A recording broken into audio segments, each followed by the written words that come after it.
ചമ്മന്തിപ്പൊടി ആർക്കാ ഇഷ്ടമല്ലാത്തത്? ചോറിൻ്റെ കൂടെ പിന്നെ മറ്റൊന്നും വേണ്ടല്ലോ. അപ്പോൾ നമുക്ക് നോക്കാം വീട്ടിലെങ്ങനെയാണ് ഉണ്ടാക്കുന്നതെന്ന്.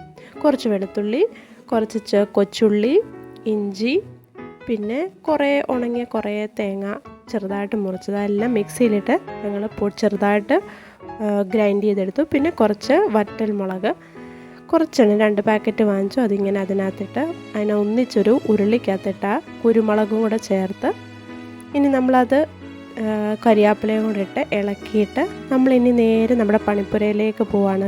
വിറകൊക്കെ കൂട്ടിയിട്ട് ഗ്യാസിലും ചെയ്യാൻ കേട്ടോ. കുറേ ഗ്യാസ് എടുക്കുന്നത് കൊണ്ടാണ് ഇങ്ങനെ വിറക് കൂട്ടിയിട്ട് ഇങ്ങനെ ചെയ്തത്. നല്ലപോലെ ഇളക്കണം. ഏകദേശം 1-2 മണിക്കൂറിട്ട് ഇളക്കേണ്ടി വന്നു. പാവം മമ്മിയാണ് ഇതെല്ലാം ഇളക്കിയത്. എന്നെക്കൊണ്ടൊന്നും ചെയ്യിപ്പിച്ചില്ല കേട്ടോ, ഞങ്ങളൊക്കെ കാഴ്ചക്കാരായിരുന്നു. അപ്പം നല്ലപോലെ ഇളക്കി ഏകദേശം ഈ ഒരു ബ്രൗൺ കളർ വന്നു. എന്നിട്ടും പോരാ, ഇനിയും കുറച്ച് ബ്രൗൺ ഇടാവണം.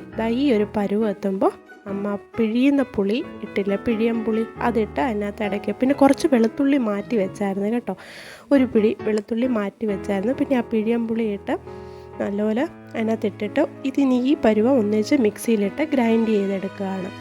നല്ലൊരു പൊടി തരിയായിട്ട് ഗ്രൈൻഡ് ചെയ്തെടുക്കണം എല്ലാ പാകത്തിനും. പിന്നെ പാകത്തിന് ഉപ്പ് ഇതെല്ലാം കൂടെ ചേർത്തിട്ട് മിക്സിയിലിട്ട് ഗ്രൈൻഡ് ചെയ്തെടുക്കുമ്പോൾ നമ്മുടെ അടിപൊളി ചമ്മന്തിപ്പൊടി റെഡി ആയിട്ടുണ്ട്. അസാധ്യ ടേസ്റ്റാണ് ഗായ്സ്, ട്രൈ ചെയ്ത് നോക്കണം. Thank you for watching.